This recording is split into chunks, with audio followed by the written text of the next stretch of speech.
Hoy vamos a dar la lección de dignidad más importante del siglo XX, la independencia de la India.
En 1835, un hombre de letras llamado Thomas Babington Macaulay, inglés, poeta, historiador y un tipo muy prestante, escribió un artículo, un texto que se llamaba Un minuto en la educación, A Minute in Education, en el cual el tipo decía lo siguiente, comillas, que era partidario de recomendar y de fomentar la enseñanza del inglés en la India como un vínculo de cultura a fin de formar una clase de hombres que puedan servir de intérpretes entre nosotros y los millones de personas que gobernamos, una clase de individuos indios en cuanto a la sangre y al color, pero ingleses en cuanto a los gustos, opiniones, moralidad y entendimiento.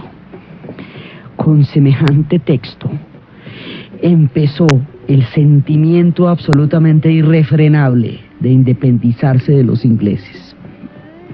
Resulta que la India, como la posesión más importante del Imperio Británico, había formado parte de su imaginario de una manera tal que nunca se les ocurriría que podrían dejar de ser los dueños de la India. Empieza toda una campaña, a partir de este texto empiezan las protestas. Y hay una primera campaña que empieza con hombres como Tilak o como Gopal, que fueron líderes buscando el proceso de independencia.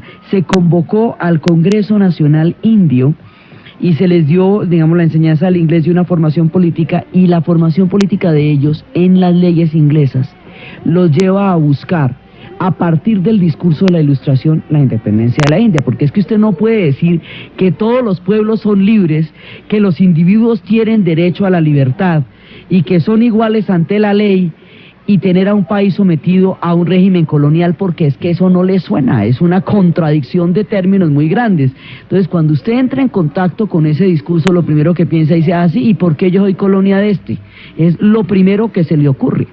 Entonces, hay una generación que empieza a buscar la independencia de la India, pero en ese momento se van a manejar todos los conceptos del siglo XIX que se hicieron patéticamente reales en el XX.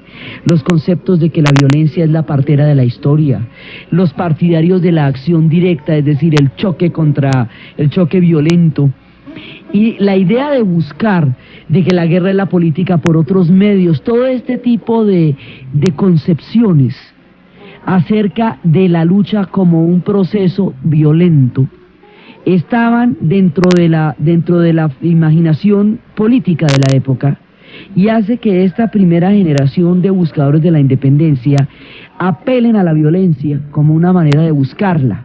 En el caso particular de Tilak, apela a la violencia como una manera de buscar la independencia de la India. Resulta que por la violencia lo único que se desata es un nivel de represión en el cual los británicos tienen absolutamente todas las de ganar, porque por la vía de la violencia, esto es pelea de toche con guayaba. El Imperio Británico en ese momento todavía es la potencia todavía más importante del planeta.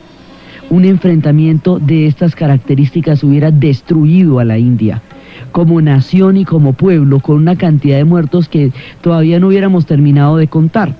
Entonces, hay una primera parte, digamos, donde se propone una acción directa, una acción violenta. Por otro lado, una generación de los independentistas son hindúes.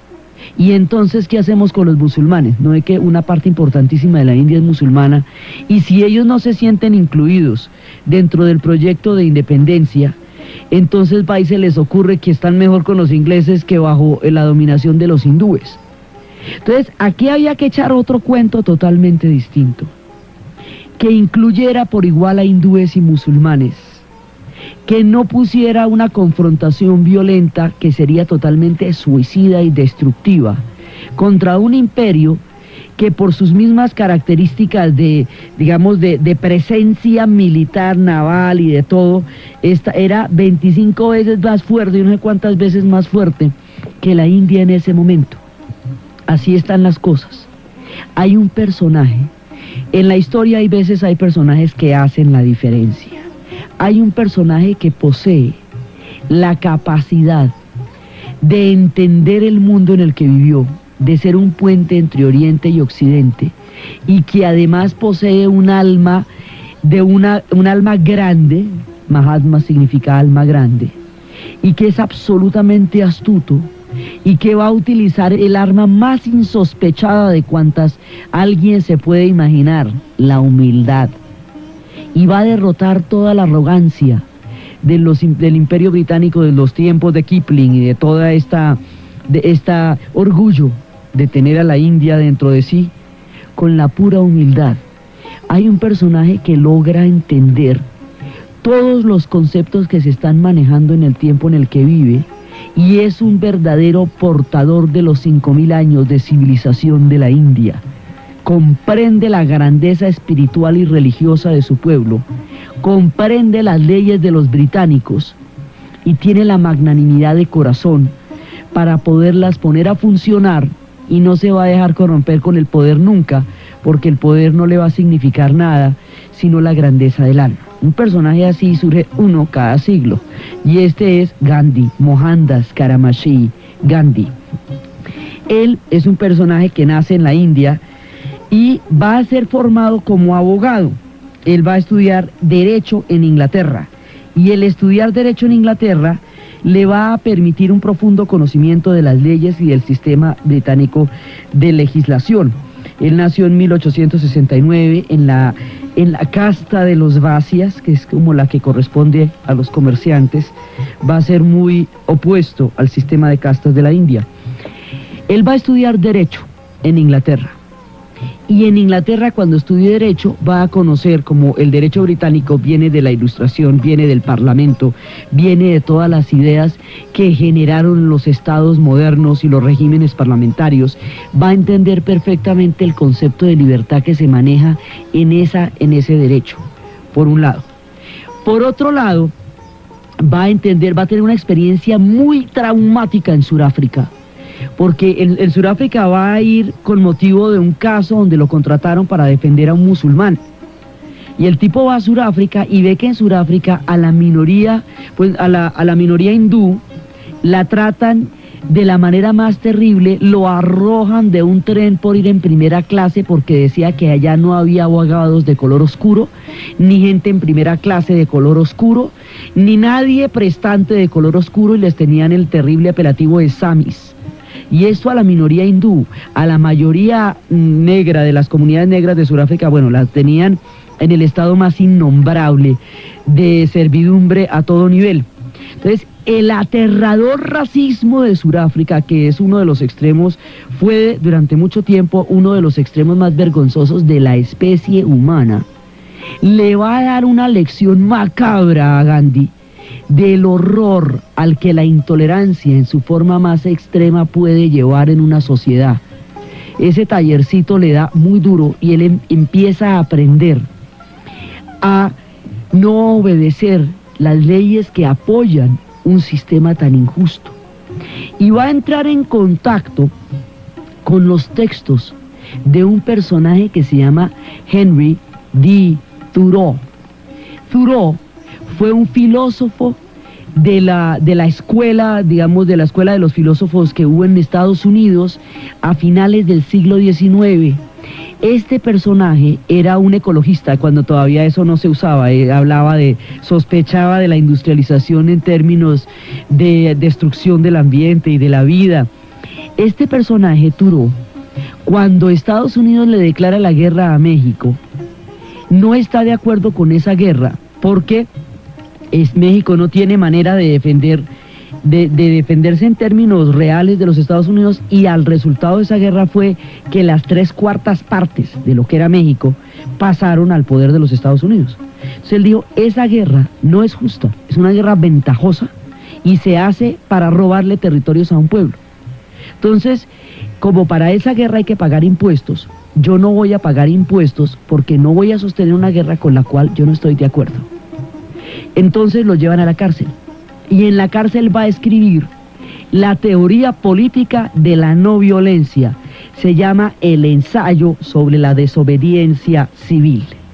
Y el ensayo sobre la desobediencia civil dice lo siguiente: normalmente la ley es el respeto a la ley, es el vínculo a través del cual una sociedad se civiliza. Supuestamente la diferencia entre la barbarie y la civilización es el acatamiento de una ley. Pero para que esa ley sea acatada, tiene que tener un fundamento ético. La ley tiene que estar basada en un principio de justicia, de equidad y de moralidad. ¿Qué pasa si las leyes se vuelven locas, como a veces los hombres se vuelven locos? ¿Qué pasa si las leyes son injustas, como también los hombres pueden ser injustos? Cuando una ley pierde todo respaldo ético, lesiona la dignidad de un ser humano, atenta contra la convivencia, la equidad y la felicidad, usted no debe obedecer esa ley, porque obedecer esa ley es ir en contra de su propia conciencia. Entonces, si hay un problema profundo entre mi conciencia moral y la ley contractual, entre la ley contractual y la ley moral, prima la conciencia moral, porque la conciencia moral es la irreductibilidad del ser humano, mejor dicho, es la parte de usted que nadie le quita, es lo más, el respeto que usted tiene por sí mismo. Entonces no se trata de desobedecer la ley que a mí no me dé la gana, no es un problema no es un problema de ser uno voluntarioso, ni caprichoso, ni andar desobedeciendo simplemente porque a usted no le parece, es un problema de ética. Es cuando esto, digamos, para que exista la desobediencia civil tiene que haber un compromiso moral altísimo y un nivel de deberes muy fuerte que sea de donde usted saque los derechos. Ese es, digamos, el fundamento. Ahora, el tipo dice, hay leyes que no se desobedecen, hay leyes que no se pueden obedecer, porque al obedecerlas usted está lesionando la dignidad humana de alguien. Este argumento del ensayo sobre la desobediencia civil de Thoreau es el argumento contrario a lo que se conoce como obediencia debida, que fue lo que alegaron los nazis ante el tribunal de Nuremberg cuando dijeron que ellos obedecieron órdenes. Las órdenes que ellos obedecieron fueran las órdenes del Holocausto. Frente a la conciencia política y moral de Thoreau se dice, una orden de esas usted no la puede obedecer. ¿Cómo va a obedecer usted la orden de hacerle un daño tan grande a un ser humano que porque a usted le dijeron que eso había que hacerlo? Usted es personalmente responsable de todas las acciones que ejecuta, porque usted posee una conciencia moral que le enseña a distinguir el bien del mal. Si usted ejecuta una orden de asesinato, de tortura, de muerte, de desaparición, usted es responsable personalmente por eso, porque usted tiene una conciencia moral. Y usted no puede alegar que estaba obedeciendo órdenes, porque es que esas órdenes no se obedecen. Hay órdenes que no se pueden obedecer si tienen un sentido tan contrario a la naturaleza y a la dignidad humana. Eso lo dice Thoreau. Se echa ese cuento. Y él lo va a poner en práctica en un conflicto que él consideraba inmoral, porque decía, ahí no hay ninguna razón histórica distinta al saqueo. Y yo no voy a patrocinar eso porque es una sinvergüencería. Y si me meten a la cárcel por eso, es porque en la cárcel debe estar la gente decente y los sinvergüenzas están por fuera. Entonces, el texto lo deja escrito Henry D. Thoreau. El contexto es la guerra de los Estados Unidos con México a finales del siglo XIX. Esa teoría política va a ser considerada y reflexionada por Gandhi. Y junto con el proceso de comprensión de la ley y la libertad inglesa, este hombre va a elaborar una síntesis del concepto de dignidad.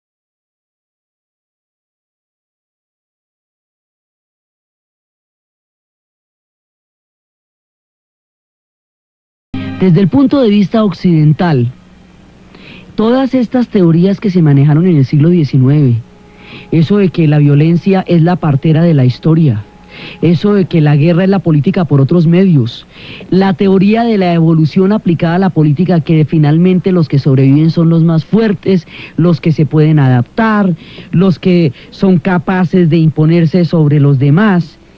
Ese pensamiento que se da durante todo el siglo XIX y que está detrás de las ideas, de muchas de las ideas políticas de la época, llevado a la práctica con el nivel tecnológico que se desarrolló en el siglo XX, va a conducir al mundo a 2 guerras mundiales, va a generar una mortandad absolutamente vergonzosa y terrible de la cual no hay antecedentes, y va a llevar a una destrucción a una escala inimaginable por creer que eso es política, que coger y matar las aldeas y la población y destruir a la gente es política. Y si además usted le añade que al enemigo hay que matarlo en su propio territorio y que el territorio es parte del objetivo, entonces usted destruye los pozos de agua, destruye la luz, destruye todo, y entonces ya ahí no queda, y además destruye a los no combatientes, que son los que viven ahí. En la Segunda Guerra Mundial murieron casi muchos más no combatientes que soldados por la modalidad tan terrible de atacar a la población civil como objetivo.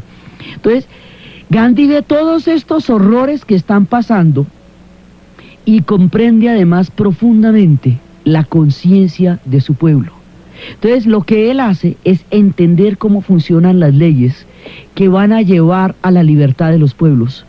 Pero la diferencia está en la manera como va a luchar por esa libertad, en la manera como va a ponerlas en práctica, porque esto es una conciencia ética profunda. Usted, si está en contra de la brutalidad, de la violencia ejercida contra usted, tiene que ponerla en evidencia de una manera distinta a ejercerla usted también.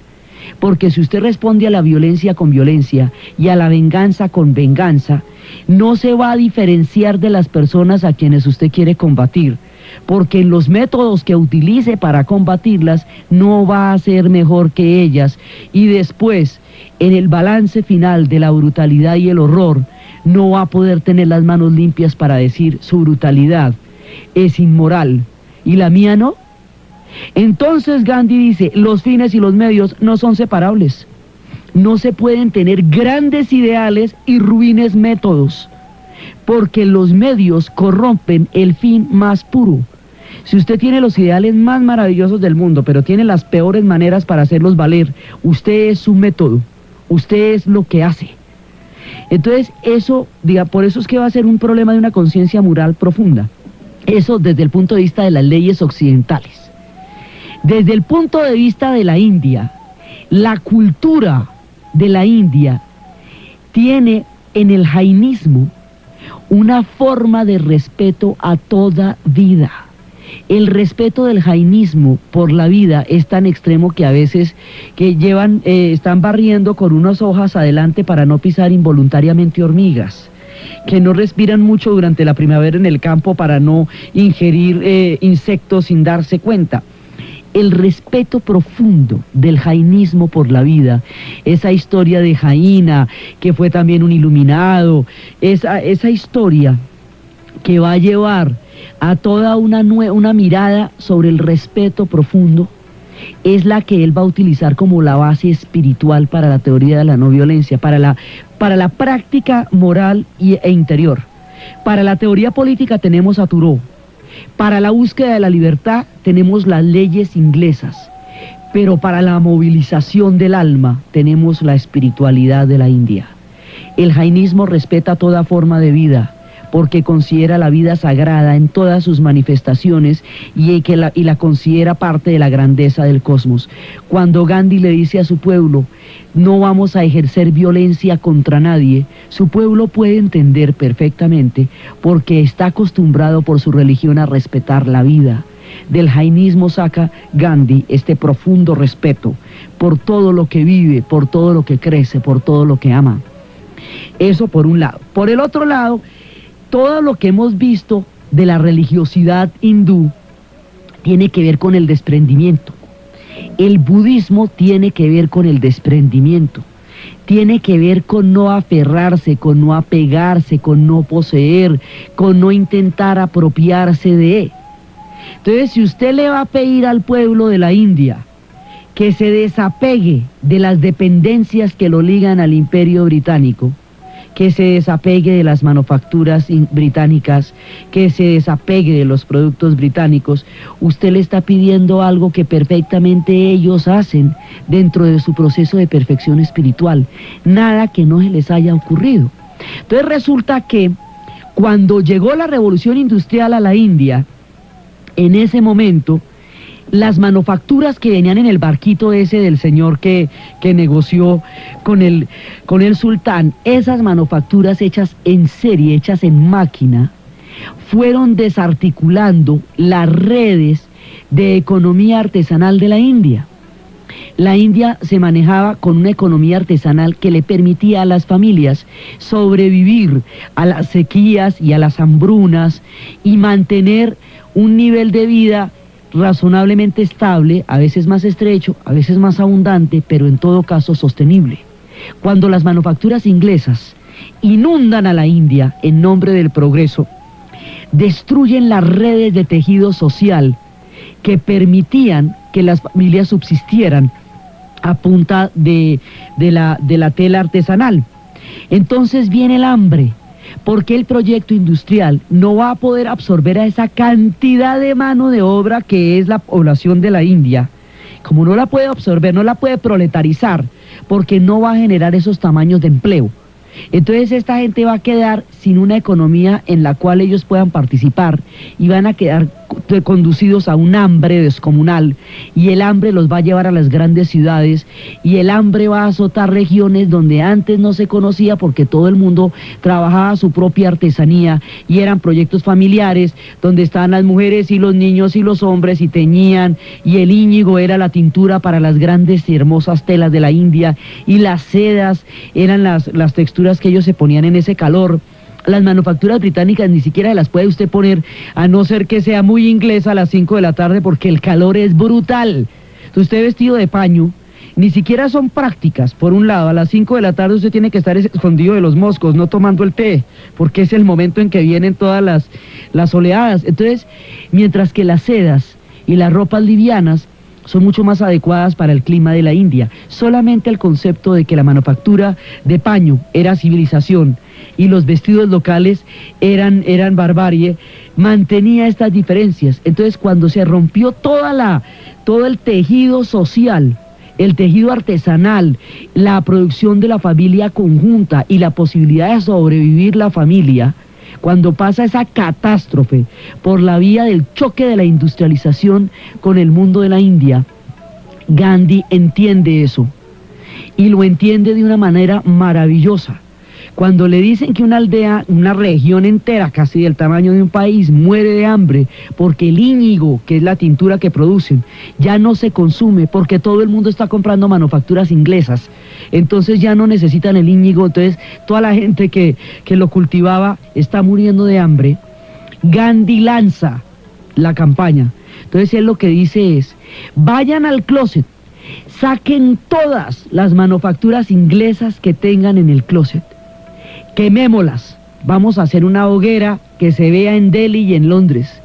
Quemémoslas, y si después de quemarlas no les queda sino un trapo que les cubre el cuerpo como estoy cubierto yo, llévenlo con dignidad.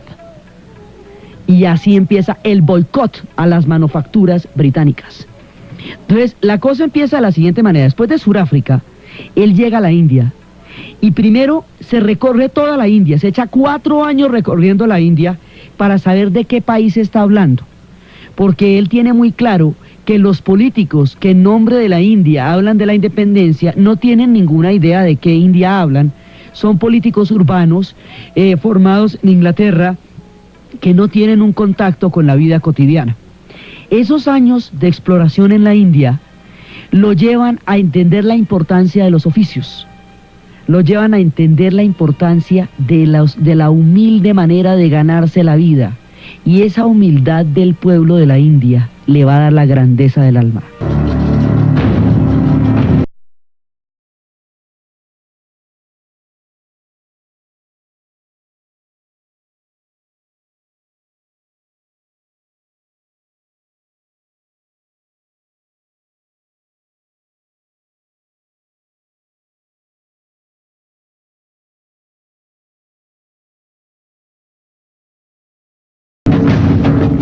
Gandhi aprende la humildad de los oficios, aprende que en todo oficio hay dignidad, y de esta manera va a aprender a cuestionar la existencia de los intocables como una casta sometida a toda humillación. Entonces aprende a cuidar las cabras y aprende la humildad, y después cuando va a tener un ashram, es decir, un punto desde donde va a empezar su trabajo, el que quiere trabajar con él lo primero que va a hacer es limpiar los baños, es cuidar las cabras. A todo el mundo le enseña que en la humildad hay grandeza y que la humildad combate la arrogancia. Entonces, con esta idea simple y sencilla, la gente va encontrando en su corazón, en su práctica y en su vida, un ejemplo perfectamente cercano a su manera de vivir. Esto lo acerca, porque es que usted va a echarles un cuento muy bravo, va a movilizar a 450 millones de personas para que saquen a los ingleses de la India, simplemente con no obedecerles, con no concederles ningún tipo de autoridad en su corazón. Entonces, ¿usted cómo les va a echar ese cuento? Primero tiene que probar con el ejemplo de su vida, que usted entiende la sencillez y la humildad de su vida cotidiana, para que les pueda pedir desde esa humildad un acto de grandeza y de autorrespeto como el que les va a pedir. Entonces empieza con los oficios simples, y esa siempre va a ser su manera. Dice, el fin de la no violencia no es derrotar al enemigo, es avergonzarlo. A veces decía, me propongo convertirme en sirviente de aquellos que me quieren esclavizar. Entonces usted, en lugar de ponerse en la misma arrogancia de ellos, utiliza la humildad para ponerlos en evidencia, hasta que la arrogancia del otro se termina volviendo contra sí. Así es que empieza. Entonces llega a la India, la conoce, palmo a palmo, noche a noche, región a región. Cuando ya tiene una idea de qué es la India, vuelve a la escena política en Delhi. Ya está utilizando su ropa, sus vestidos hindúes, su vestimenta original hindú. Cuando él llega a la India, él llega en 1915, ha sido reclutados muchísimos hindúes para pelear a favor de los ingleses en la Primera Guerra Mundial. Eso supondría algún tipo de concesiones respecto de la autonomía al regreso de la guerra, que fue el cuento que le echaron a todas las colonias para que fueran a pelear y después los dejaron mirando un chispero. Entonces, cuando regresaron, se promulgó una ley que prolongaba toda la libertad de expresión, de prensa, de asociación, que daba todas las garantías al Imperio Británico para ejercer una represión indiscriminada frente al mundo de los hindúes. Una ley de manos libres para la represión a toda forma de asociación y de independencia. Eso se llama la Rowlatt Act, la ley Rowlatt. Entonces Gandhi dice, esa no la vamos a obedecer, esa no se las vamos a obedecer a ellos, no les vamos a legitimar su represión. Entonces Gandhi tiene que luchar contra muchas fuerzas internas, tiene que luchar contra aquellos que creen que el terrorismo por acción directa y por brutalidad instantánea, es la manera de luchar contra los británicos.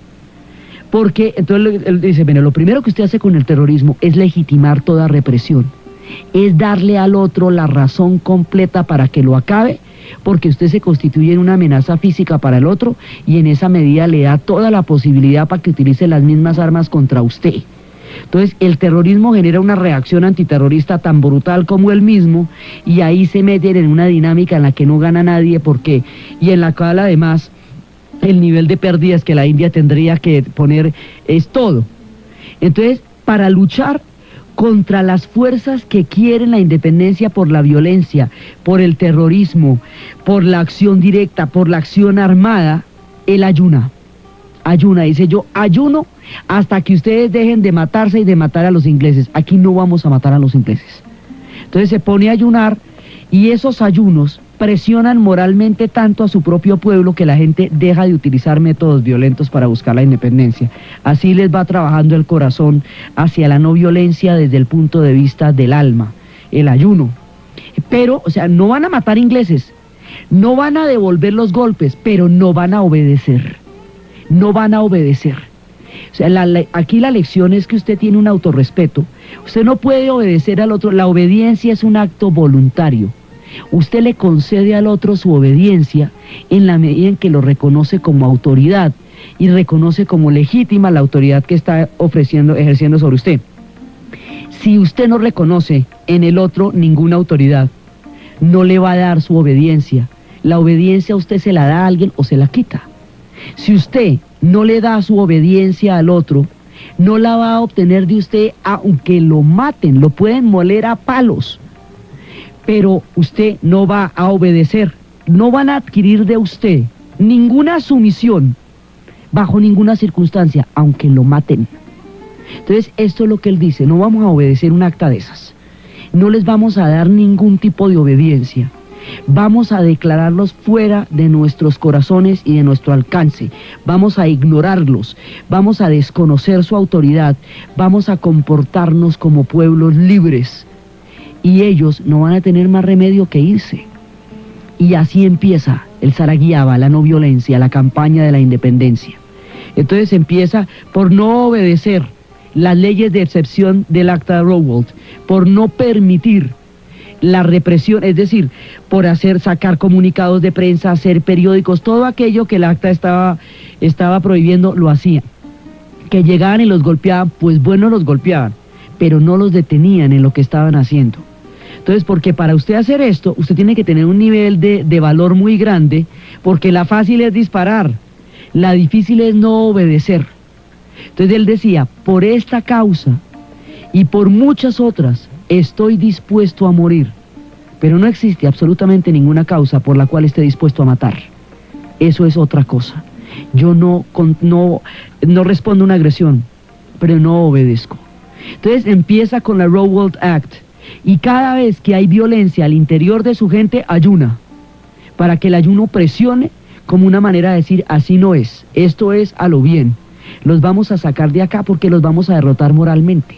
Entonces cuando empieza toda la resistencia, toda la desobediencia civil, la represión de los británicos, del imperio británico sobre el pueblo de la India va a ser durísima. Y cada vez que se produce una represión de esas, ellos se deslegitiman y se desautorizan los británicos, porque imagínense que los tenían como colonia que porque los civilizaban, que porque la civilización eran los británicos y que porque los otros eran los que necesitaban ser civilizados. Cuando los británicos empiezan a portarse como bárbaros, cuando su represión se hace brutal, entonces ¿qué los hace civilizados? El mundo entero se moría del horror de las cosas que hicieron. Y hay un punto que es el de cuando hay una de estas leyes de prohibición de asociación y se congregan 10.000 personas en una plaza, que llega el coronel Dyer, un oficial inglés, y dispara, ordena a sus hombres disparar contra la multitud y mata a 365 personas y deja heridas a más de 1.500. Y dice que hizo eso para darles una sana lección moral sobre cómo no desobedecer, para no desobedecerlos a ellos. Los mismos ingleses se horrorizan. Y cuando al tipo lo llevan a juicio, el tipo dice que él estaba actuando para producir una lección. Le dijeron, ¿usted está consciente de que ahí había niños? Dice, sí. ¿Usted está consciente de que le ordenó a sus tropas disparar a la parte más gruesa de la multitud? Sí. Si usted hubiera podido entrar la tanqueta y disparar de lleno a la multitud, ¿lo hubiera hecho? Sí. Entonces las mismas cortes británicas dicen, este tipo está completamente loco porque en nombre de los principios está haciendo una barbaridad. Y entonces usted, ¿cómo alega que ese tipo es civilizado? ¿Cómo dice usted que eso es civilización si mató a 365 civiles desarmados? Eso es lo que no hace, digamos, lo que va produciendo que ante su propia conciencia moral los británicos empiecen a cuestionarse lo que están haciendo en la India. Y eso es lo que dice Gandhi. Mire, la gente eventualmente se le va cambiando la cabeza. Se le va cambiando la cabeza y le va entendiendo a usted las razones, aunque en un principio le parezcan locas. Entonces empieza, por un lado dice, bueno, entonces vamos a hacer el boicot a las manufacturas y no solamente no vamos a comprar las telas inglesas, sino que vamos a volver a tejer. Vamos a hacer la rueca. Y al volver a tejer, vuelve a sacar ese tejido profundo de la India, que era el que artesanalmente había logrado la unión y la supervivencia de las familias, ya en las sequías, ya en los monzones. Vuelve a retomar ese sentido que hacía posible que este pueblo milenario hubiera podido subsistir con un tamaño de población como el que ha tenido siempre durante tanto tiempo, y les va devolviendo la dignidad. El traje que usted se pone, usted lo confeccionó. Los colores que usted le puso, usted mismo los tiñó, y ese traje tiene toda la dignidad del mundo. No hay belleza en un traje que produce miseria, decía la esposa de Gandhi cuando estaba hablando ante las mujeres. Ni el traje más hermoso puede estarse revestido de belleza si se produce a costa de la miseria de un pueblo. Entonces, esto no solamente en un principio da toda la dignidad, restaura el tejido social de la India, y hoy por hoy la industria textil de la India es una de las más hermosas y de las más prósperas y de las que ha recorrido el mundo. La simple acción de la rueca devuelve la dignidad.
Cuando sucedió la matanza de Amritsar, que fue cerca de 1919, esto generó una reacción profunda, terrible. Rabindranath Tagore, el gran escritor, poeta, novelista, pensador hindú, que ganó el Premio Nobel de Literatura, él va a renunciar al título de caballero, digamos, a los honores que le había dado el Imperio Británico por esa matanza.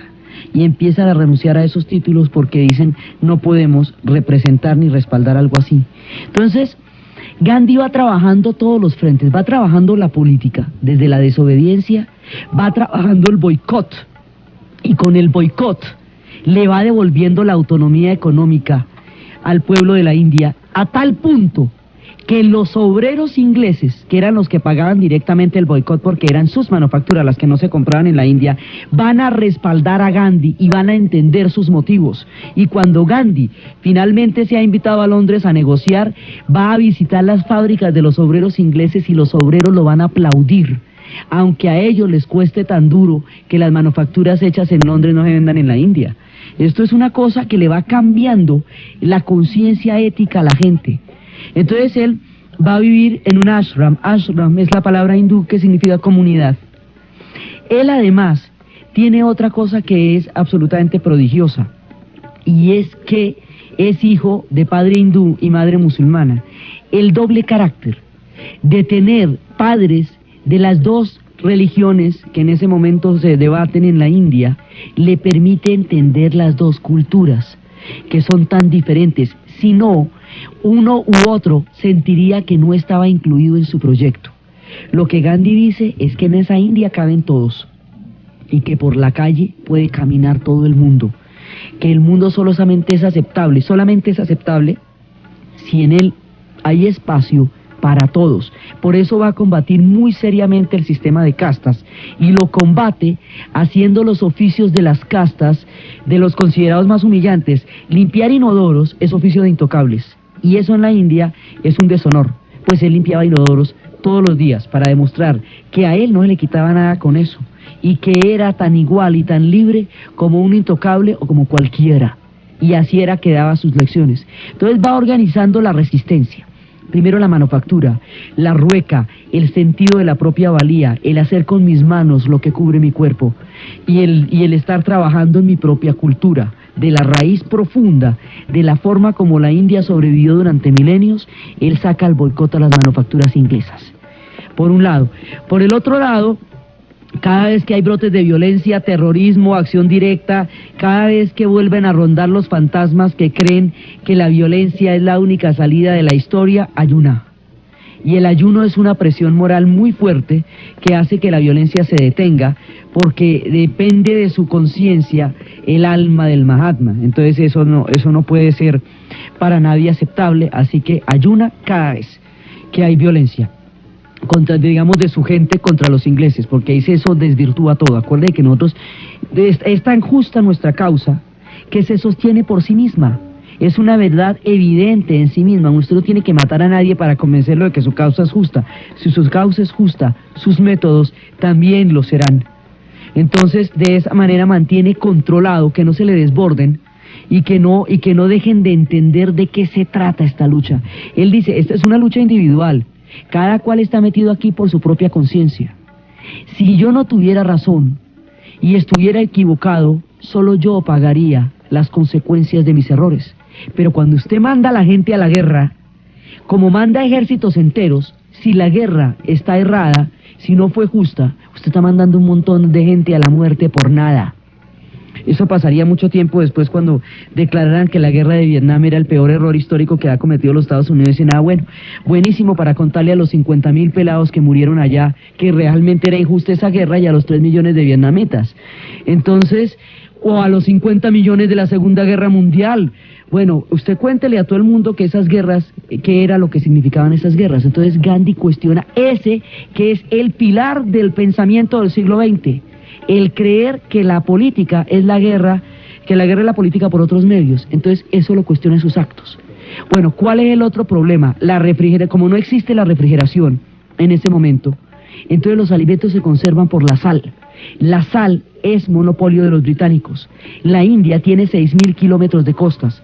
¿Cómo es posible que ellos estén comprando sal de monopolio cuando la tienen en la orilla del mar? Y arranca a caminar en la epopeya más impresionante. Esta sí que tiene todos los extras del mundo, porque el hombre sale con su bastoncito y con su trapito a caminar, y la gente lo sigue y se une a él. En todos los pueblos, en todas las aldeas, en todas las villas, en todos los territorios, la gente se une a él. Y él va a llegar hasta el extremo de la costa del Océano Índico para sacar un puñado de sal del mar. Y va caminando y miles lo acompañan. Cuando llegan a la costa son cientos de miles.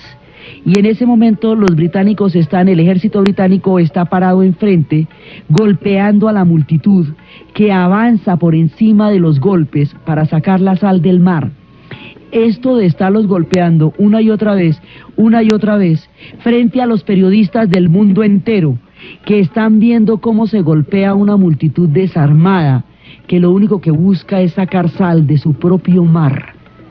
Esto deslegitima totalmente el concepto de civilización que pueda sustentarse detrás de toda esta brutalidad. Y ahí, ¿quién es el bárbaro? Entonces les pegan y les pegan y les pegan hasta que ya no pueden pegarles más, porque el agotamiento es superior a la multitud. Cuando ya se rinden ante una multitud que no ha obedecido la orden de retirarse, Gandhi saca del mar un puñado de sal. Ahí han caído los británicos. Eso se demora un poquito más tiempo, más de tiempo para que se pueda ver, pero es ahí, en ese puñado de sal, donde realmente empezaron a perder la batalla de verdad. Entonces empieza la marcha de la sal, el boicot a las manufacturas, el retorno a la rueca, el validar y dignificar todos los oficios, la humildad como actitud, el respeto por la vida, el desprendimiento y el desapego de todo aquello con lo cual a usted lo puedan chantajear. Si el problema es con las manufacturas, pues no me las pongo. Si el problema es con la sal, pues no se la compro. Ninguna de sus cosas me es necesaria para vivir, porque mi alma es lo único que requiero y mi libertad. Y en eso está en la senda del budismo, que ha dicho desde hace mucho tiempo que el apego es una de las cárceles y de las cosas que impide el perfeccionamiento del alma. Entonces, lo que va a tomar en lo profundo de la espiritualidad de su propia religión y va a combatir la idea de que hay honor en la guerra, y eso no se había hecho antes de esa manera, porque el Imperio Británico es un imperio guerrero. Precisamente cuando estábamos hablando de la novela de las 4 plumas, decíamos que el personaje de la novela queda deshonrado ante todos sus compañeros por negarse a ir a la guerra en la campaña que estaba haciendo en ese momento el Imperio Británico en Sudán. Estalla una guerra, él se niega a ir a esa guerra porque no cree en la guerra. Eso es considerado como cobardía, y por eso sus 3 amigos y su novia le envían cada uno una pluma. La novela consiste en cómo va a devolver cada una de esas plumas con actos de valor absolutamente increíbles que no tienen que ver con la guerra misma.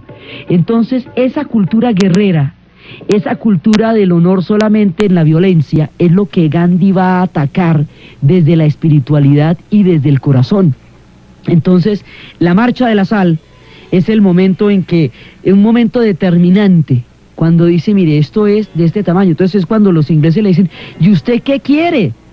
¿Que nos vayamos caminando de la India? ¿Que nos demos media vuelta y nos vayamos caminando de la India? Y él dice, pues eventualmente van a tener que hacer eso. Se van a ir caminando de la India. No va a haber más remedio, nosotros no los reconocemos, no los necesitamos y somos libres por nuestra propia existencia, no porque ustedes nos den la libertad, así que van a tener que irse. Y cuando están en todas estas, y cuando la campaña adquiere visos cada vez más grandes, más importantes, moviliza mayor cantidad de población, el mundo entero está mirando lo que está pasando en la India. En todas partes se ve lo que está pasando en la India. Churchill le tenía una rabia terrible a Gandhi porque decía que era un hombre muy astuto y siempre lo hacía quedar en fuera de lugar. Churchill, gordito y con su tabaco, quedaba como el malo al lado de los trapos de Gandhi, siempre. Entonces, y además Churchill tenía un pálpito terrible. Él decía, la independencia de la India le va a asestar al Imperio Británico un golpe mortal, lo convertirá en un país insignificante. Así era de importante para el Imperio Británico la India, era la perla del imperio, era lo más importante de todas sus posesiones.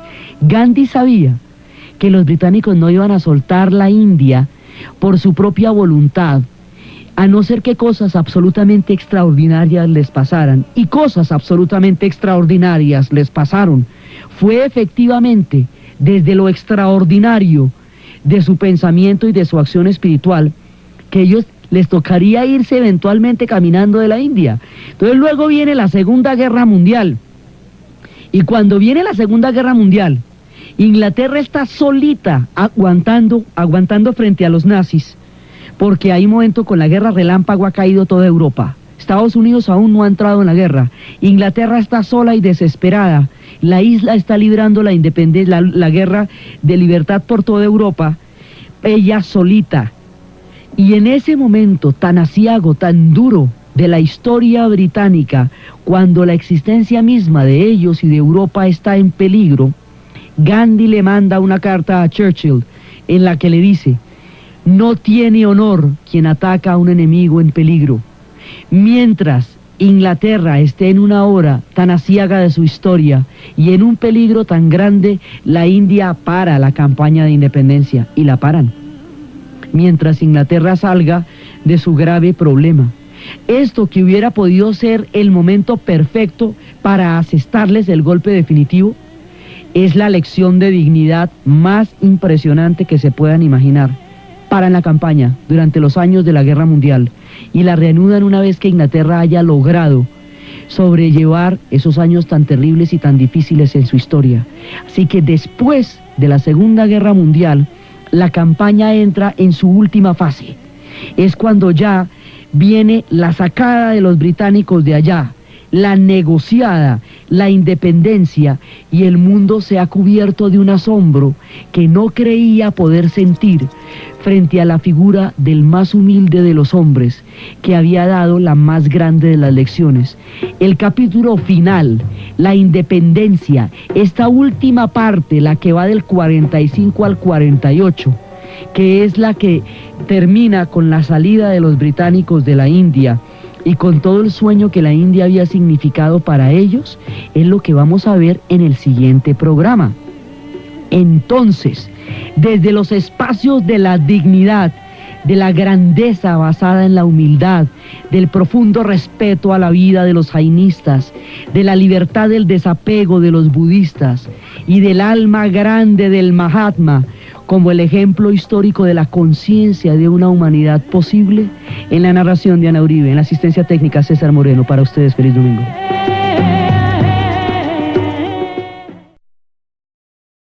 Hoy vamos a dar la lección de dignidad más importante del siglo XX, la independencia de la India.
En 1835, un hombre de letras llamado Thomas Babington Macaulay, inglés, poeta, historiador y un tipo muy prestante, escribió un artículo, un texto que se llamaba Un minuto en la educación, A Minute in Education, en el cual el tipo decía lo siguiente, comillas, que era partidario, es lo primero que se le ocurre.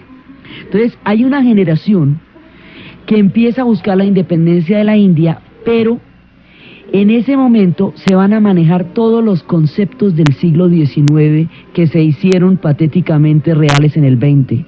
Los conceptos de que la violencia es la partera de la historia, los partidarios de la acción directa, es decir, el choque violento, y la idea de buscar de que la guerra es la política por otros medios, todo este tipo de concepciones acerca de la lucha como un proceso violento, estaban dentro de la imaginación política de la época, y hace que esta primera generación de buscadores de la independencia apelen a la violencia como una manera de buscarla.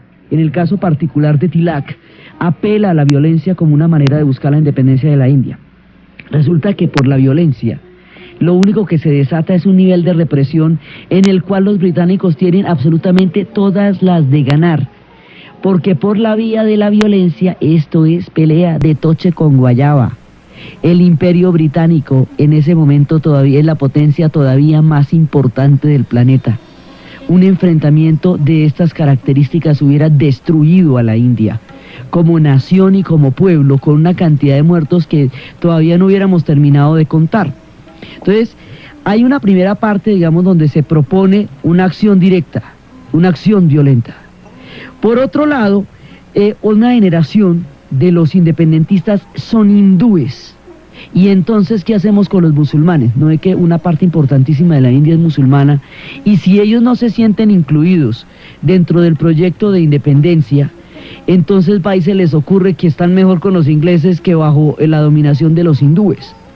Entonces, aquí había que echar otro cuento totalmente distinto, que incluyera por igual a hindúes y musulmanes, que no pusiera una confrontación violenta que sería totalmente suicida y destructiva contra un imperio que por sus mismas características de, digamos, de presencia militar, naval y de todo, era 25 veces más fuerte, y no sé cuántas veces más fuerte que la India en ese momento.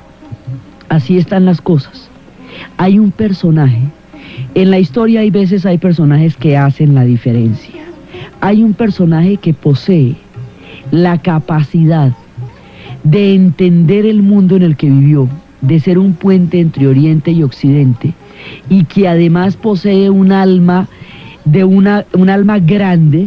Mahatma significa alma grande, y que es absolutamente astuto, y que va a utilizar el arma más insospechada de cuantas alguien se puede imaginar, la humildad, y va a derrotar toda la arrogancia del imperio británico de los tiempos de Kipling y de toda esta orgullo de tener a la India dentro de sí, con la pura humildad. Hay un personaje que logra entender todos los conceptos que se están manejando en el tiempo en el que vive, y es un verdadero portador de los 5000 años de civilización de la India. Comprende de recomendar y de fomentar la enseñanza del inglés en la India como un vínculo de cultura, a fin de formar una clase de hombres que puedan servir de intérpretes entre nosotros y los millones de personas que gobernamos, una clase de individuos indios en cuanto a la sangre y al color, pero ingleses en cuanto a los gustos, opiniones, moralidad y entendimiento.